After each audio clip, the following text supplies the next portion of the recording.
It is time to bring this engine home, baby. We are at the home stretch. You can check out the last video I posted on this channel to see sort of where we left off, but we're nearing the finish line, I think-ish. I keep saying that all the intimidating stuff is done, like all the stuff I'm not super familiar with, like the internals of everything. Timing is done, head is done, everything that you see here is done. Everything that you see here needs to get installed still. And then don't even get me started on everything down here that also needs to get installed still.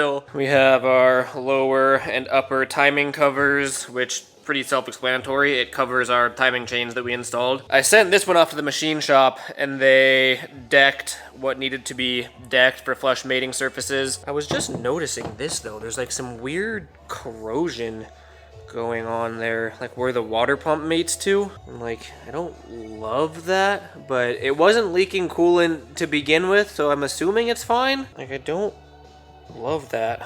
It is a little weird. But again, I mean, it was watertight before, so hoping it's still watertight. And then this one, I did not take to the machine shop, so I'm gonna have to go through and scrub all the old gasket off and get this good to go. And then we got some gaskets and seals. Gotta replace that. I think I'm gonna get this on first and then pry it out and plop the new one in. Don't ask me how I found this out, but with my timing chain kit, there is this very little gasket O-ring looking thing that once upon a time, I didn't know where this went, because a lot of the stuff you don't use. I think they're for like the truck KAs or just stuff that I don't have or don't need. I assumed that this was also unneeded, which was a stupid assumption. But let me tell you, that goes right there. And if you don't put it there, you're gonna have a bad time. Pretty much. I'm just gonna scrape off all of this old gasket, and then usually I'll use, once I get like the big chunks off, I'll use some Scotch-Brite and just like scuff everything up.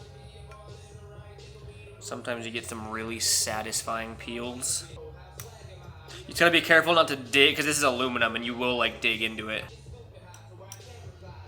Yeah, get on out of there.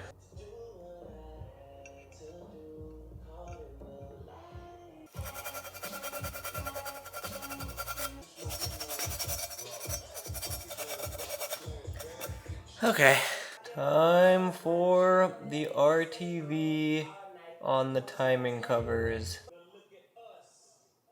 I'm really not a fan of RTV for some reason. Is it supposed to be like 0.12 inches or less than a quarter inch? As long as it seals, I am content. RTV is on. Don't look at it too long or else you're gonna start commenting mean things. It'll work, alright? Okay, come on. Okay, now we hammer it on lightly. Just to get it to sit on those dowels. There it goes. Get the upper timing cover, and then we'll torque everything down. Okay.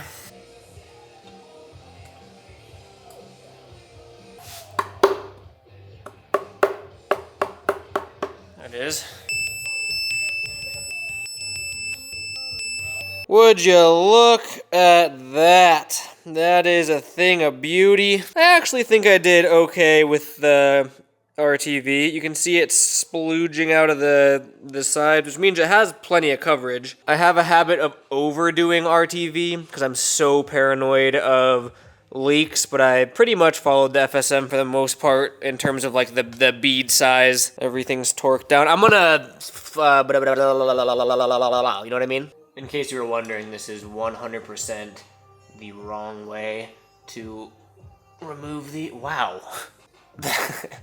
That's crazy. You just gotta be extra careful not to nick anything. But we got it out.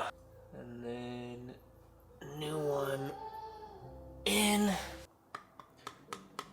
I hate these type of like I always feel like I'm doing them wrong and they're gonna leak, but this is just how you do it. I'm pretty sure you want these to sit flush with the timing cover, and you can push it in too deep. I'm not sure if it really matters, but we are gonna make sure ours is just about flush. There she is, seated beautifully. And then if you remember from the last video, we do still have to do that rear one. I'm gonna see if I can squeeze it in. I don't know if I'll be able to do it on the engine stand or not. Same thing here. Get it pressed in. You guessed it, more RTV. All the way around everything. Okay, so now for the fun part. I flipped the engine upside down, and I kind of gotta squeeze it in between the engine stand there, but it should work. The hardest part is gonna be just not smearing the RTV and getting it on the dowels, but I think we actually just did it. Rear main is installed. Front timing covers are installed. Front main is installed. Everything on this table is old, I believe. We got old bearings, old rod bolts, old spacer thing. Oh, these are from my flywheel, so I actually do need those. This is a mystery bolt that we're going to circle back to. Those are old head bolts, and then these are for the intake manifold, so I will need those. This is all old timing stuff. So this is all, I can clear this off finally. And now we get to come on over here and start diving into this. We'll start with the oil pan. Oh, I gotta clean it. I also absolutely cannot forget this because I've done that before too. So this is the oil pickup that bolts right here to your oil pump, and there's supposed to be a little metal gasket right there that optimally you'd like to replace. It's a metal gasket, so you can get away with it. Like, I've reused it before. The issue is that A, I thought I had that still, and B, I also thought I bought a new one in case I didn't want to reuse the old one, and I can't find either. This is where the oil pickup was. I don't see the old gasket anywhere, and I know that as soon as I order a new one, I'll find it again. And then where's my new one? Are you in here? No? Well, isn't that just confusing? Here's all my new stuff. Thermostat, another front main, intake manifold or exhaust manifold. Yeah, I don't have it. I don't really know how I lost that. Well, looks like we're holding off on the oil pan for now. For now? It looks like we're holding off on the oil pan for now. That's frustrating. I'm sure I'll find it. Well, in that case, I guess it's time for accessories. And we can really start getting this thing back together.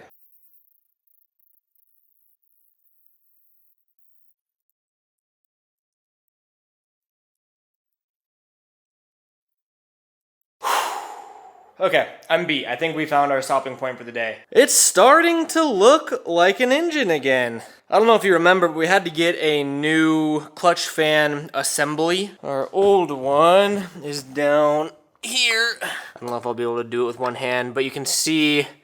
Well, you can't see. It's the like bearing or whatever's in there that helps it rotate is shot, so it has a bunch of wiggle. Got a new water pump too. I got a new water pump and clutch fan assembly, and then new thermostat too, obviously. Thermostat's in there. There's like a little pin, a weep hole, I believe it's called, and you want that on the top because it helps with air bubbles or something like that. All of this is all RTV'd in. The water pump is on. The new clutch fan assembly. Got this on. I labeled it not torqued because guess why? It's not torqued. And then that says missing bolt. Guess why? Because there's a missing bolt. I somehow managed to lose one of the alternator bracket bolts. That third one down there is just gone, so I gotta go to the hardware store. I just labeled it so I don't forget. And then I went to go mount the oil whatever that thing is, and I thought that this was the gasket for it. And then I felt like I was going insane because no matter how I orient this, the bolt holes don't line up, and then I realized that I think this is my throttle body gasket, which I do still need, but I guess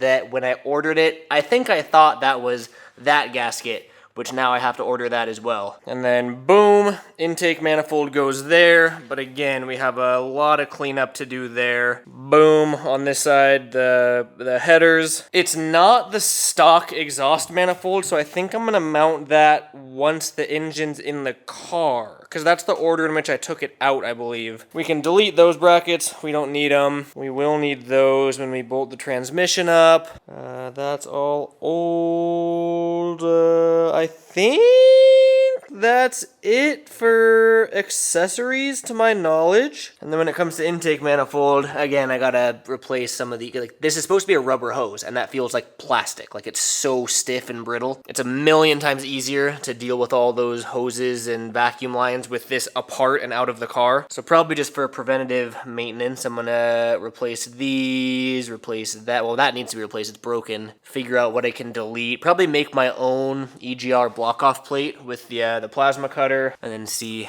here, you can see the little tab right there. I think that's where that square gasket goes for my throttle body. And then of course, gotta clean up all the old gaskets and whatnot, but we're getting there. I've been down here in the shop all day and I'm getting tired and fatigued, so I think I'm gonna call it for today. Not too bad though. We are making progress. The closer we get, the more nervous I get. Your time's coming, baby. All right, see you guys tomorrow. All right, we are still waiting on some gaskets, but in the meantime, Gavin is over and we have some simming going on. Oh! Oh!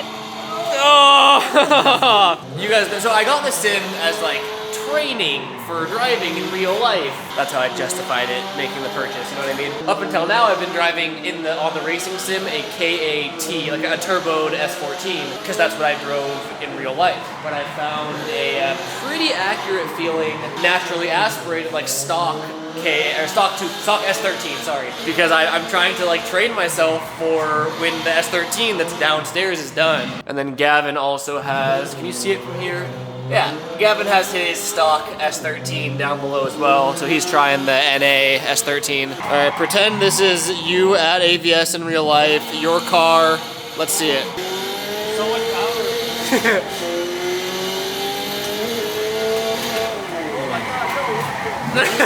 Oh, aw, I know you can do better than that.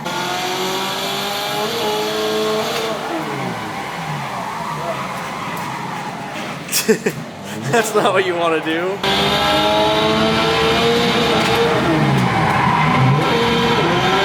Oh. Oh, closer.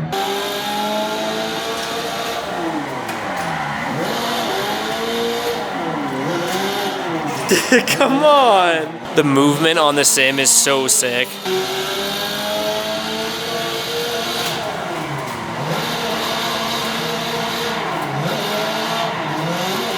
Oh, there it is. Damn it, I had the worst camera angle for that. I was trying to show the motion of the sim. That was a solid one though. All right, this is gonna be like your real first try at ABS.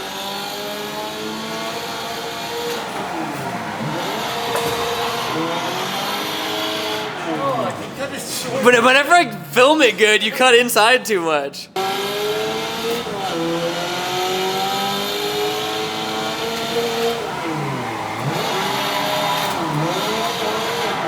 Yep. There it is.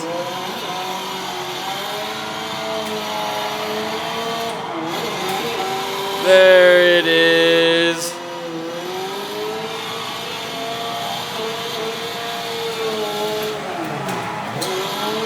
I don't know how to film this.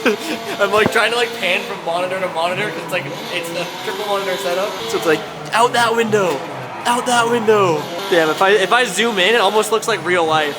Like right here looks like real life. That's so crazy. God, that's a trip. All right, Gavin, let me show you how it's done. I like to role play real life, so we're this is gonna be me at AVS. I've been once. You guys saw the video. As I posted on this channel. We took Gabe's G out, and everything went good. I was really hoping to have the S13 done by then, and it wasn't, unfortunately. But this is what's gonna happen in real life once the car's done. All right, Garrett, let's pretend it's real. I was gonna say, if we're going for realism, I'm gonna start off slow, but that's no fun.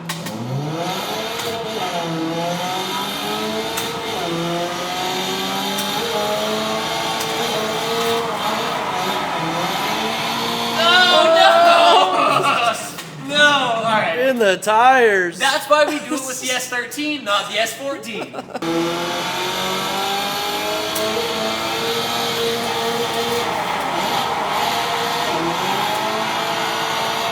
There it is. Oh.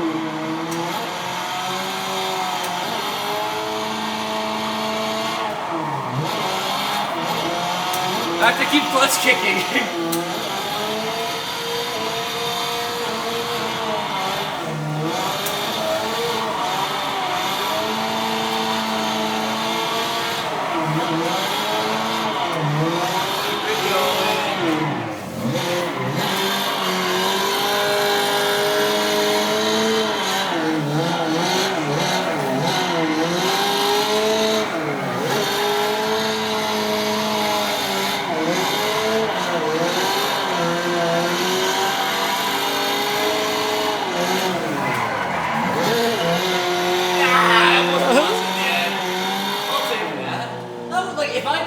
Where do you even go? I'm like just looking around for you. If that was in real life, I'd be content with that lap. Didn't take the car into the tire wall. Little sloppy on some of them, but like it felt okay. And then here, we're just going full send. The most backward entry you've ever seen. We're not even going to the tire wall, we're going over the fence if this goes wrong. Oh, let's go.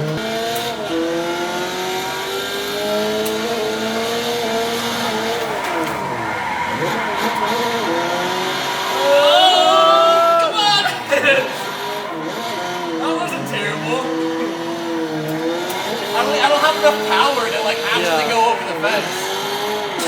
It feels very accurate to like what a stock KA feels like. I was going as fast as I can, and I really was not going that fast. Oh, good fun. All right, hop back in.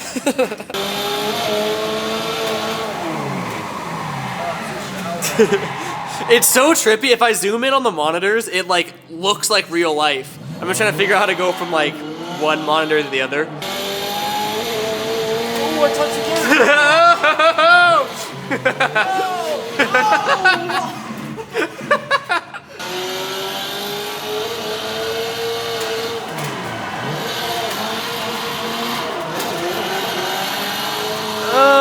That was solid.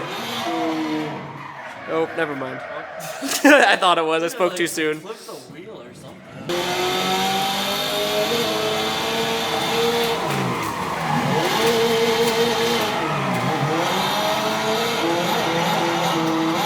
The clutch kicks.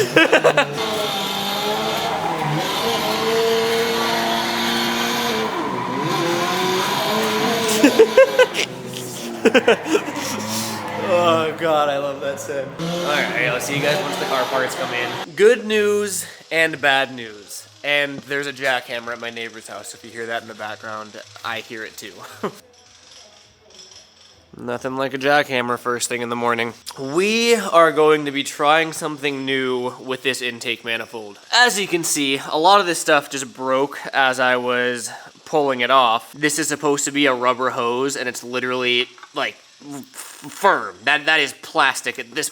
That's plastic at this point. All of this stuff is just so brittle. You can see that, like, it's all cracking. These in particular, I think I talked about that in another video, but I was in a similar position with the intake manifold on the S14. I had the manifold apart like this, and I was looking at all these, and I was like, you know what? Like, those look fine. I don't think I have to replace them. Sure enough, I put the engine back together, put it in the car. I smoke tested it, and they all leaked because they were just old and cracked. Getting to any of these hoses with the intake manifold together and in the car is not fun, I'll tell you that much. The other issue is I've tried looking online for like the pre-bent hoses. I'm sure they exist, I just couldn't find them. Like, I don't even know what these are called. I don't know what this is called. Like, I could not find these hoses at a parts store. So what I did is I took our calipers here. I measured the inner diameter of all of the hoses that I want to replace. Went to a parts store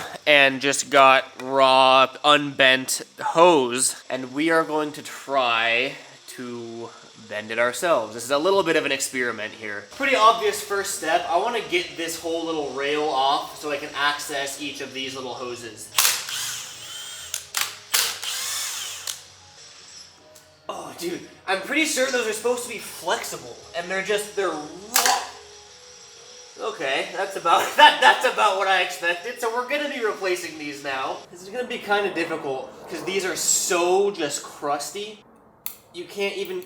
Oh wait, maybe no. See, you can't even get these off without them just cracking into a million pieces. This is supposed to be rubber, but it's just brittle, like hard and brittle, like just plastic. Dude, all of these hoses are so brittle. Everything is just turning to dust as I touch it. This is that EGR tube that was already cut, but it was just an open hole. They never actually blocked it off. These are just, it's overwhelming, which is why I've been procrastinating this, but it needs to be done. Right now, I'm watching a video that pretty much tells me what I can delete, because I know that a whole bunch of these vacuum lines and whatnot are for emissions, which because this is a track car, we don't care about that. And there's also a lot of differences between the S13 and the S14 KA intake manifolds, and I think deleting all of these vacuum lines is actually easier on the S13. Something else I wasn't familiar with is I have these little butterfly valves, which I didn't have in the S14, which I think you can also delete, which then I think means you can delete that thing, because that's part of the butterfly valve assembly. I haven't got that far in the video yet, but where I am right now is explaining that all of these vacuum hoses are emissions related, which is good. I don't know if you can see it on camera, but all of those hoses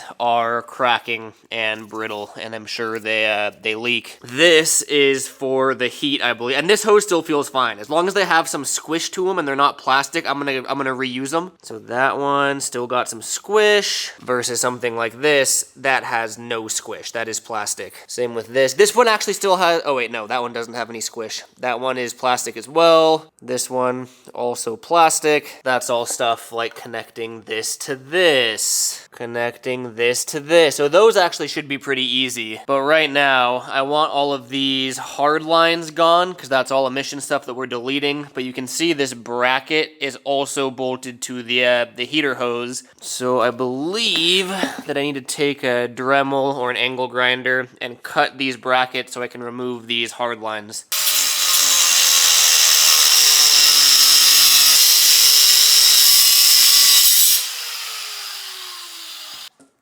Okay, I'm just going through and removing everything that's connected to those hard lines.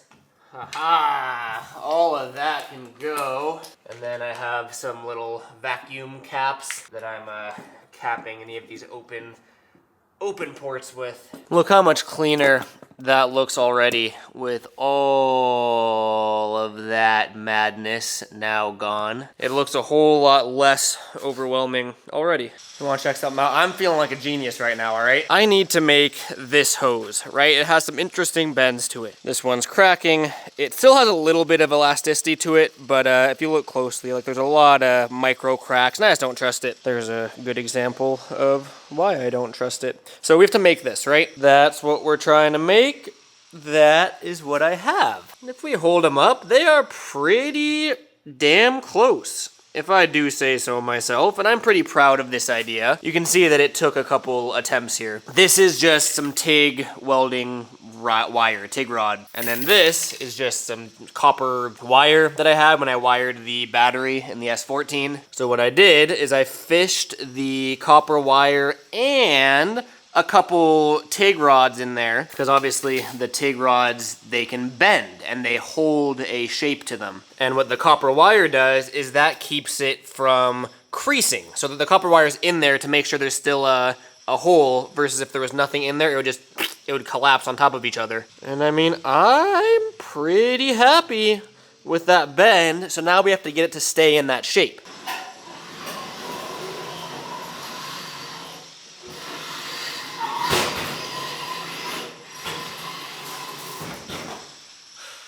Oven! No, it doesn't reach.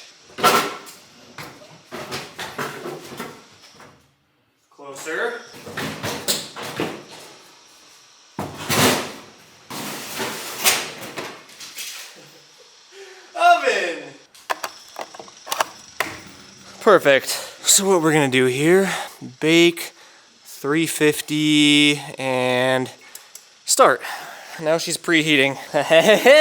Check this out. Okay, so this one we also have to make. This one cracked and broke. So as you can see, I have it marked out, and this is going to be that right there. And then of course this is gonna be that right there. So now all we have to do is wait for the oven to preheat, toss those in, and then I'm gonna get a bucket of cold water to douse them in after they heat. And then for these ones, I don't think I actually need to bend these. I think the hoses are flexible enough that I can make that that little, 30 degree, 20 degree angle. So I'm gonna go ahead and get all of those on, put the clamps back on, and then all of these little all of the caps that I added should be fine as is, but what I wanna do for extra precaution, because this one carries coolant, it's not a vacuum hose. I'm gonna put a little bit of RTV on the inside of the cap just to make sure that's like a both air and watertight seal on all of the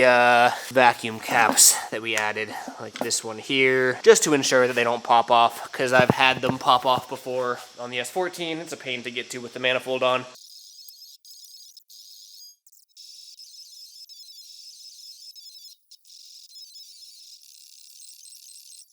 You can tell by the toxic smoke coming out of the oven that we're done. It has been 30 minutes at 350. And now, oh yeah, dinner is served. We're just gonna grab this, and we are gonna toss you in that cold water. And we are gonna grab this, and we are gonna toss you.